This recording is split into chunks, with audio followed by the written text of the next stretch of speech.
On s'interroge à présent sur le potentiel du CAC 40 d'ici la fin de l'année, voir aussi ce que peut donner le Dow Jones, le niveau de fin d'année de l'euro-dollar et puis un petit mot du pétrole puisque le pétrole est très demandé depuis l'accord sur l'OPEP du milieu de la semaine dernière dans une phase haussière importante le pétrole. On voit tout cela avec Stéphane Sauduteil qui est en duplex avec nous. Bonjour Stéphane. Bonjour à toutes et à tous. Responsable du site technibourse.com. Bon, dites-moi le CAC 40, là, on s'est fait des frayeurs vendredi avec cette vraie fausse affaire Flynn. Là, on repart de plus belle, même si on s'essouffle un tout petit peu. Bon, est-ce que la dynamique, d'une façon générale, est toujours là sur le CAC 40 ? Oui, on ne peut pas dire qu'elle n'est pas là. Et la dynamique haussière court, moyen, long terme reste toujours en place. On souffre un petit peu à très court terme. N'arrive pas à s'extraire de cette zone qui nous laisserait espérer de nouveau la zone de point haut. Cette zone, c'est 5400-420 points. Il faudrait qu'on arrive à s'affranchir de cette zone en clôture jour et surtout en clôture hebdomadaire pour vraiment avoir un boost fin d'année, ce qui reste encore tout à fait possible. Que quand on regarde la séquence baissière de la semaine dernière, ce qui est à noter et qui est plutôt positif, c'est qu'on n'a pas réussi à repasser sous les 5250, on s'est arrêté à 5300 points, et une vraie zone de support, 5250, 5300 points, qui tient pour moi la tendance à des moyens termes, disons. Voilà, donc pour moi, on devrait quand même, je pense, reprendre un peu de hauteur d'ici la fin de l'année, surtout qu'on le verra tout à l'heure, les marchés américains sont bien orientés.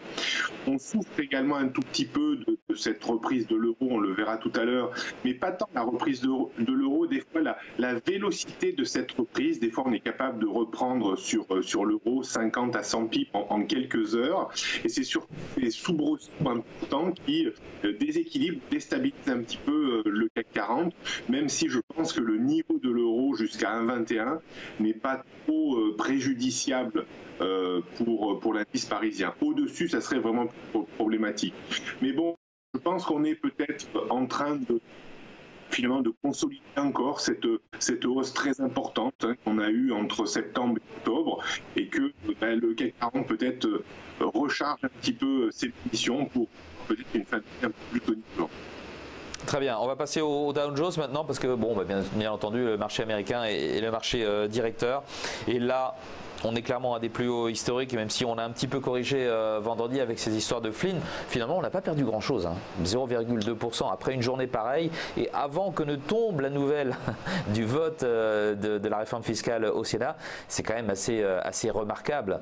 Un Dow Jones aussi résilient. Est-ce que ça peut durer? Est-ce qu'on va plus haut d'ici la fin de l'année? Dites-nous un petit peu comment vous voyez les choses. Moi, je ne vois pas ce qui pourrait vraiment handicaper la hausse du marché américain, au moins d'ici la fin de l'année. On va rentrer dans une période d'habillage de bilan, on va avoir la trêve des confiseurs. Je pense que l'année est superbe sur le Dow Jones, qui est un indice quand même assez lourd, avec des grosses capitalisations. Il a pris plus de 20% cette année. Je pense que tous les investisseurs vont être arc-boutés pour garder cette performance, d'autant que la réforme est plutôt bien en train de s'engager sur la baisse d'impôts, aussi bien sur les entreprises que sur les particuliers. Donc on voit mal en fait ce qui pourrait vraiment enrayer cette dynamique, au moins d'ici la fin de l'année. Après 2018, il y a peut-être un moment où on va finir par corriger néanmoins. Mais là, je pense que jusqu'au 31 décembre, je pense que le Dow Jones est capable largement d'accrocher les 25 000 points. On n'en est plus très loin, on n'est qu'à 600 points. Alors, on a une marge énorme également pour avoir les premiers signes de vulnérabilité technique. On a toujours ce matelas de sécurité de 1000 points, mais je pense même pas qu'on soit capable de perdre 1000 points d'ici la fin de l'année. Je pense même qu'on va plus en prendre pas loin de 1000 peut-être qu'en perdre 1000. Je reste toujours très, très haussier, c'est objectif. Il n'y a pas de fêlure dans la tendance, il n'y a pas d'alerte particulière, donc il faut toujours rester positif sur les marchés américains, même si ça donne réellement le tournis.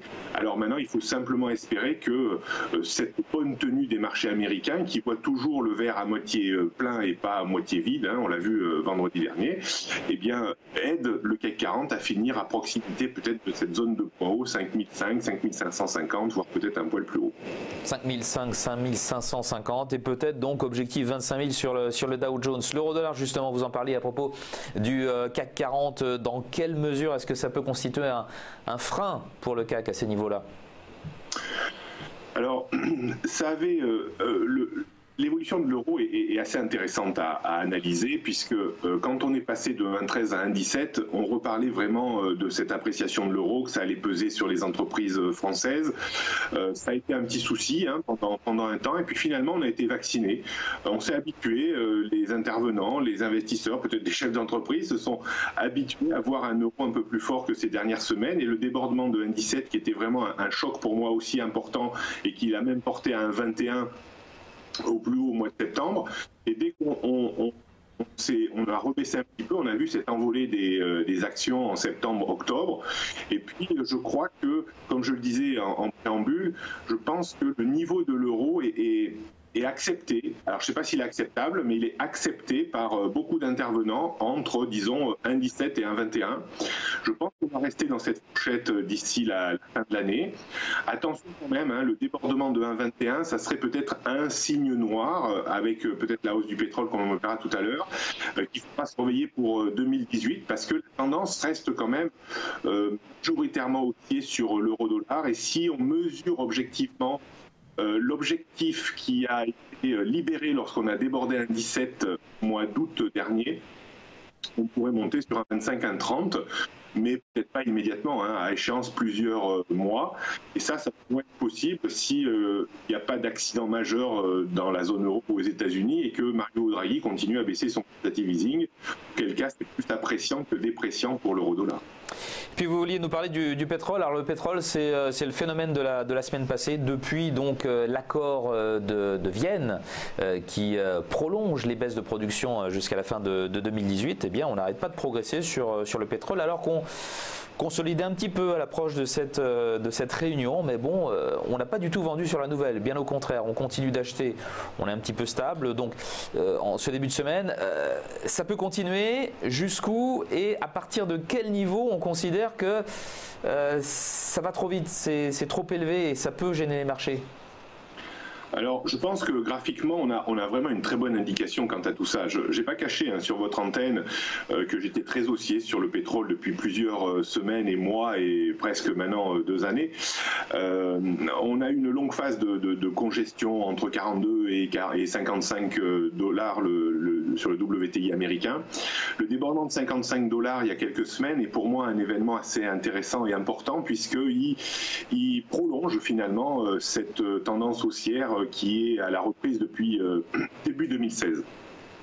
Alors, on le voit sur le graphique que je vous ai envoyé, il y a un niveau, mais alors vraiment très important, niveau dans lequel on est en train d'arriver, ou une zone, on pourrait définir ça plutôt comme une zone, entre 59, 60 dollars et 62,50 dollars, qui était le point haut de 2015 avant l'effondrement qui nous avait entraîné à moins de 30 dollars le baril. Donc, si on déborde cette zone, si on passe au-dessus de 62,50, là, je pense qu'on aura un sérieux appel d'air haussier sur le pétrole, et il y a beaucoup d'intervenants qui, finalement, soit déboucleraient des positions de vente à découvert, parce que il y en a toujours majoritairement qui pensent que le pétrole vaut plus près de 40, voire moins que 60 et plus. Donc là, il se trouverait complètement à l'envers, et ça générerait également un signal technique important qui attirerait toutes les personnes qui utilisent un petit peu l'analyse graphique ou technique. Et donc, on pourrait voir le pétrole monter en flèche sur 70 voire 80 dollars,